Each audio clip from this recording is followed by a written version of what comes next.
राम राम, नमस्ते, जय हिंद साथियों। मैं पवन कुमार एक बार फिर जुड़ा हूँ आपसे महम शहर के अंदर से।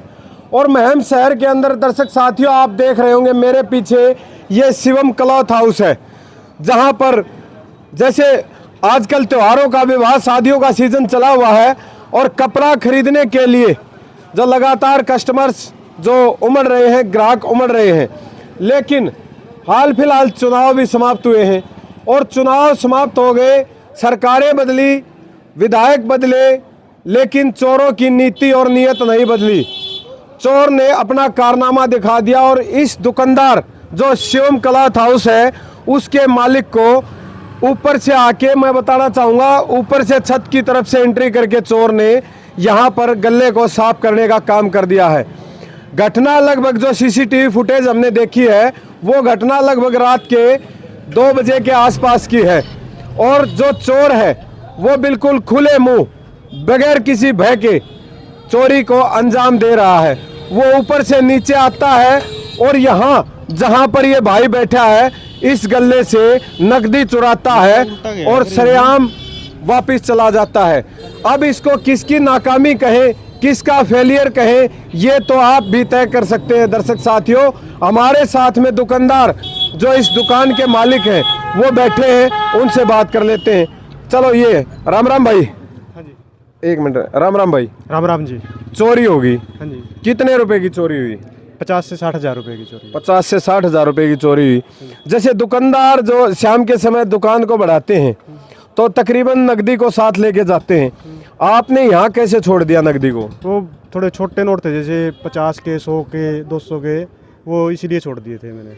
अच्छा, ये जो चिल्लर होती है, जैसे कस्टमर आते हैं दिन भर में, जैसे छोटे देने पड़ते हैं, उसलिए आपने पैसे छोड़ रखे थे, वो 50-60 हज़ार रुपए में थे। हाँ जी। आपने जेवरात का भी जिक्र किया, जेवर घर में होते हैं, दुकान में कैसे वो तो घर में मैं घरवाली के साफ़ करवाने के लिए ले आया था, पुराने थी आइटम थी, उनको भाई उसके मैले हो रहे थे, उनको साफ़ करवाने के लिए लेके आया था। तो रखे थे, अभी 1-2 दिन से काम की वजह से करवा नहीं पाए थे, गले में ही रखे थे। अच्छा, दुकान कितने साल से किए हुए आप यहाँ? मेरी कम से कम 40 साल से है जी। 40 साल से। आपसे पहले कौन संभालता? फादर थे, दादाजी थे। अच्छा, पुश्तैनी दुकान है। दर्शक साथियों, और क्या बिजनेस करते हो? इसके अलावा तो बस यही है अपना छोटा, यही मतलब घर चलाने का एक जरिया एकमात्र ये दुकान बाजार के अंदर।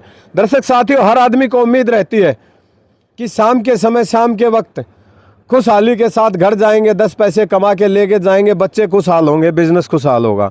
लेकिन इस तरह के चोरों से सामना अगर होता रहा तो गुजारा कैसे होगा? बस ऐसे तो जो ना मर ही जाओगे बस। हाँ जी। परेशानी का कारण है। हाँ जी। आपने FIR दर्ज करा दी पुलिस में? करवा दीजिए सर। क्या आश्वासन मिला है? अभी तक तो ठीक ही है, बहुत ज़्यादा तो नहीं है, सही है।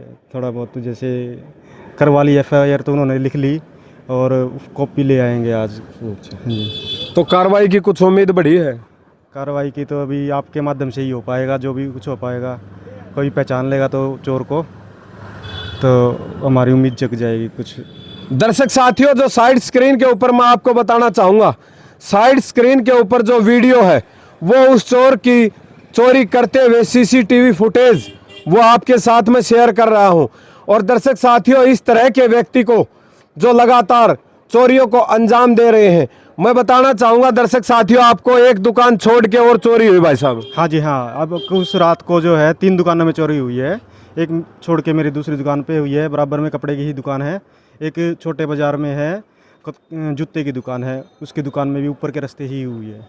और दर्शक साथियों, 3 दुकानों में चोरी के साथ साथ शहर से लगातार खबरें रोजाना आती रहती हैं और पुलिस प्रशासन को भी पता चलता रहता है कि बाइक, स्कूटी, इस तरह की घटनाएं भी आम हो चुकी हैं। दर्शक साथियों, मैं मानता हूं कि पुलिस प्रशासन चुनाव के कारण व्यस्त रहा होगा, लेकिन हाल फिलहाल चुनावी प्रक्रियाएं निपट चुकी हैं और आचार संहिता हट चुकी है। अब बाकी कार्य सिर्फ शपथ ग्रहण समारोह का है, नई सरकार का है। और भारतीय जनता पार्टी की सरकार हरियाणा प्रदेश के अंदर आई है। अब सरकार प्रदेश के अंदर आई है तो इन लुटेरों, जो चोर, ठग जो लोग हैं, इस तरह की जो घटनाओं को अंजाम देते हैं, उनसे जो बचाने के लिए प्रशासन को भी अलर्ट रहना पड़ेगा। और इस प्रकार की घटनाएं अगर होती रही शहर के अंदर, तो व्यापारी वर्ग अपने आप को सुरक्षित महसूस नहीं करेगा।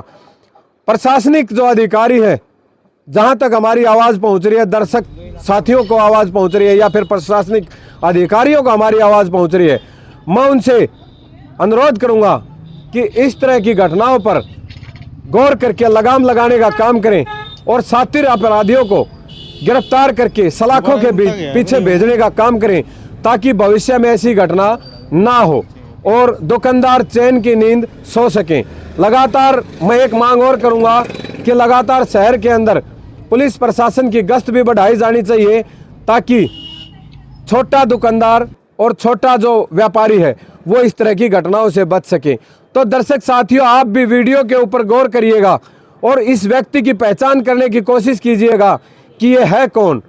तो आपका सहयोग बहुत ज़रूरी है और इस वीडियो को भी ज़्यादा से ज़्यादा शेयर कीजिएगा, ताकि उस व्यक्ति के आसपास ये वीडियो पहुँचे और आस पड़ोस के जो लोग हैं या फिर उनके जानकार हैं, ये जानकारी साझा कर सकें।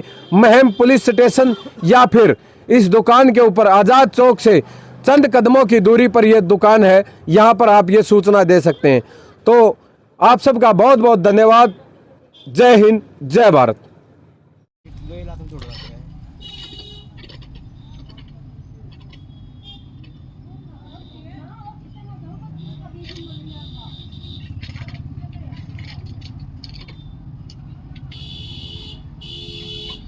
दोबारा उल्टा गया है फिर ये है। खाली अच्छा हुआ, थोड़ा वो लिखा हुआ अच्छे पेचकस। ये देखो गेट तोड़ने की आवाज सुना